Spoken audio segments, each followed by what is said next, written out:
Segment of the show for today. The topic is the revolution in Egypt. And of course, our guest is Dr. LMadu2. Now, Dr. LMadu2, we left with you giving us an overview in terms of some of the Egyptian administrators. But let's pick up where you wish to start for this second segment. Yeah, like I said, you know, when NASA and its Revolutionary Council, you know, overthrew King Farouk in 1952, you know, power was handed over to General Negib because the younger officers were not known in Egyptian society.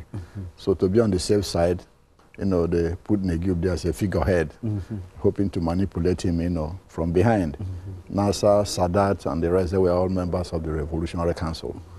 But Negib, you know, proved too independent for Nasser and his group. So they shoved him aside, and Nasser took over as president himself. You know, when he died, you know, later in '71, Sadat took over. You know, Sadat was vice president at that time. Sadat took over as president. You know, when Sadat was assassinated in 1981, Mubarak became president himself. And one funny thing is that for 30 years, Mubarak didn't have any vice president. He refused to because he didn't want anybody to think they want to take over from him. Yeah, it was just on 28th of almost 30 January. years he operated without a vice president. That's correct. Was there any idea as to who might succeed him if something happened to him? Well, that's where we're coming to now. He actually wanted his son to succeed him. That's part of the anger of the Egyptians. He wanted to put his son in there, Gamal Mubarak. They already started grooming him. He already was appointed head of the, you know, part of the political organization, the National Democratic Party. So he didn't have any vice president because of it, so he wanted to make sure that place is open. It was only on the 28th, 29th of January that he appointed Omar Suleiman, who is the chief of the secret police, you know, as vice president, and started trying to hand over power to him.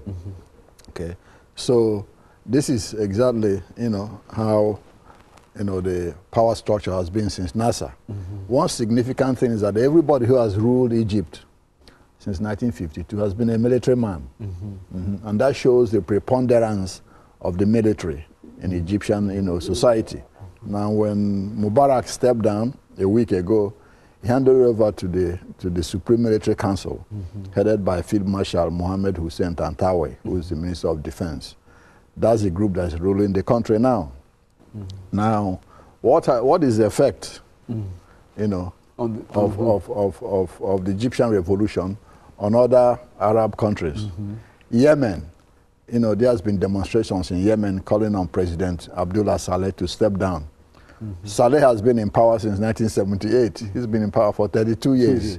Yeah, and the people are calling on him now to step down. But he has said he's going to step down when his term expires in 2013. The people say, no, you have to step down now. What worries, you know, the U.S. administration about Yemen is that Yemen is the center of terrorism now in the Middle East, and also fighting a secessionist insurgency in the south. There were two Yemens before. It was only in 1990 that they made to become one country. The South Yemen is again trying to succeed. So you have that problem too, combined with terrorism and combined with the current demonstrations.